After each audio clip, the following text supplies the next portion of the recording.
আজকে আমরা যে গল্পটা নিয়ে কথা বলবো সেটা শুধু একটা গল্প না, এটা আসলে আমাদের নিজেদের দুনিয়া নিয়েই একটা আধুনিক উপকথা। তো চলুন এই অদ্ভুত সুন্দর গল্পটার গভীরে ডুব দেওয়া যাক। আর গল্পের মোচড়টা আসে ঠিক এই জায়গাটা থেকে। একটা মাত্র পরিবর্তন, সমুদ্রের প্রতি সম্মান থেকে সরে এসে লোভের দিকে ঝুঁকে পড়া। আর জানেন, এই ছোট্ট একটা পরিবর্তনই কিন্তু পুরো গল্পের ভিত্তি তৈরি করে দেয়।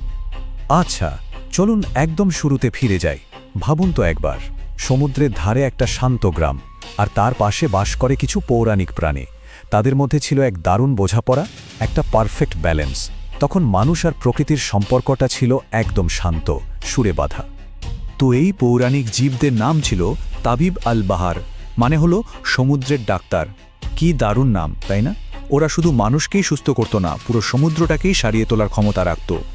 বলা যায় ওরা ছিল প্রকৃতির এক ধরনের গার্ডিয়ান বা রক্ষাকর্তা। এই যে সম্পর্কটা, এটা ছিল একদম সহজ সরল। তাবিব আল বাহাররা গ্রামবাসীদের যখনই দরকার হতো সাহায্য করত।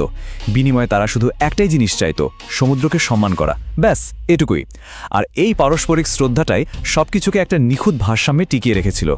কিন্তু সব ভালো জিনিস তো আর চিরকাল থাকে না, তাই না? মানুষের লোভ আর অবহেলার কালো ছায়া এসে পড়ল এই স্বর্গের মতো জায়গাটার উপর। আর দেখতে দেখতে সেই সুন্দর সম্পর্কটা ভেঙে চুরমার হয়ে গেল। ঠিক এখান থেকেই গল্পটা একটা ভয়ঙ্কর দিকে মোড় নেয়।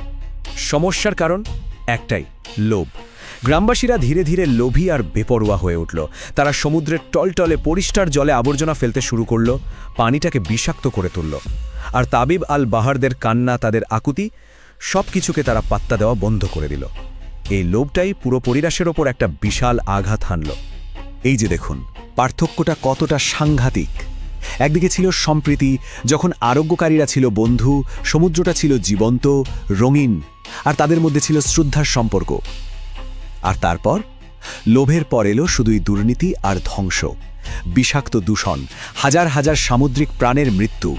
আর সেই দয়ালু আরোগ্যকারীরাই হয়ে উঠল ভয়ঙ্কর প্রতিহিংসা পরায়ণ। আর এই দূষণের ফল হলো ভয়াবহ, আর খুব দ্রুতই তা ছড়িয়ে পড়ল। সেই দয়ালু তাবিব আল বাহাররা হয়ে গেল হিংস্র, প্রতিশোধ পরায়ণ। সমুদ্রের নিচে প্রাণের যে জগৎটা ছিল তা একে একে মরতে শুরু করল। শেষ পর্যন্ত কি হলো জানেন?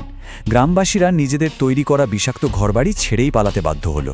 ভাবুন, একটা ভুলের জন্য পুরো ইকোসিস্টেমটা কিভাবে ভেঙে পড়ল।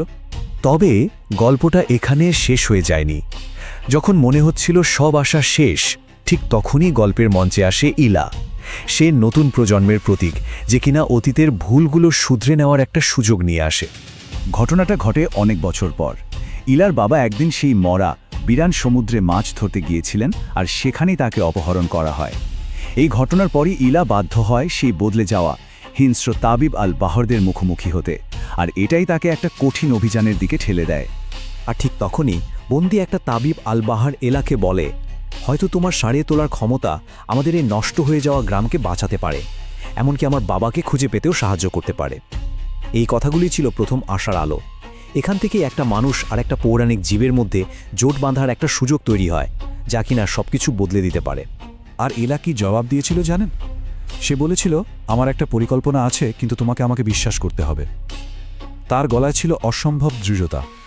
আর এই একটা কথাতেই সেই ভঙ্গুর বিশ্বাসটা গড়ে ওঠে, যেটা তাদের এই প্রায় অসম্ভব মিশনটা সফল করার জন্য সবচেয়ে বেশি দরকার ছিল। তো এবার আমরা গল্পের ক্লাইম্যাক্সে চলে এসেছি। সেই ভয়ঙ্কর দূষণকে থামিয়ে সবকিছু আগের মতো ফিরিয়ে আনার জন্য একটা দুঃসাহসিক প্ল্যান তৈরি হয়। এটা ছিল আসলে ভুলের প্রায়শ্চিত্ত করার একটা চেষ্টা। প্ল্যানটা ছিল 4টা ধাপে। স্টেপ 1, তাবিব আল বাহারদের নেতার আস্তানায় লুকিয়ে ঢোকা। স্টেপ 2, ইলা তার হিলিং পাওয়ার দিয়ে সেই দূষিত নেতাকে সারিয়ে তুলবে। স্টেপ 3, ইলার বাবাকে উদ্ধার করা।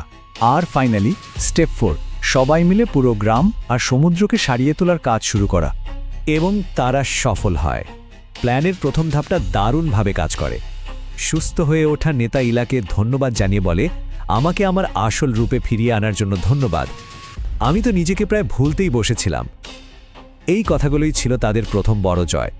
তো ইলার বাবা উদ্ধার হলো, নেতাও তার আসল রূপে ফিরে এলো। এর মানে পুরো সামুদ্রিক ইকোসিস্টেমকে সারিয়ে তোলার রাস্তাটা এবার পরিষ্কার। মিশনটা সফল হয়েছে, আর এবার শুরু হবে সবকিছু নতুন করে গড়ে তোলার পালা। গল্পের শেষটা খুব সুন্দর, কিন্তু এটা শুধু একটা হ্যাপি এন্ডিং না, এর মধ্যে আমাদের সবার জন্য একটা খুব গভীর শিক্ষা লুকিয়ে আছে।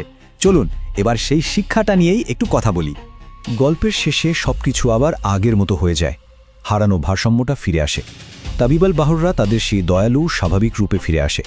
আর সবচেয়ে বড় কথা, মানুষ আর প্রকৃতির মধ্যে যে সম্পর্কটা ভেঙে গিয়েছিল সেটা আবার জোড়া লাগে। আর গল্পটা শেষ হয় সমুদ্রকে রক্ষা করার একটা নতুন শপথ দিয়ে। আসলে তাবিবাল বাহারদের এই গল্পটা কিন্তু আমাদের নিজেদেরই গল্প। এটা একটা শক্তিশালী রূপক যা দেখায় যে আমাদের এই পৃথিবীতে পরিবেশের উপর শোষণটা কিভাবে চলে, কিভাবে লোভ আর অবহেলা একটা সুন্দর ইকোসিস্টেমকে ধ্বংস করে দিতে পারে। তবে এটা শুধু ধ্বংসের গল্প না, এটা ঘুরে দাঁড়ানোরও গল্প। এটা দেখায় যে এক প্রজন্মের করা ভুল পরের প্রজন্মের সাহস আর ইচ্ছাশক্তিতে শুধরে নেওয়া সম্ভব। এই গল্পটা একটা সেকেন্ড চান্স বা দ্বিতীয় সুযোগ দিয়ে শেষ হয়েছে। কিন্তু প্রশ্নটা হলো, আমাদের জন্যে, আমাদের এই গ্রহটার জন্যে এরকম আর কটা সুযোগ বাকি আছে? ভেবে দেখার মতো, তাই না?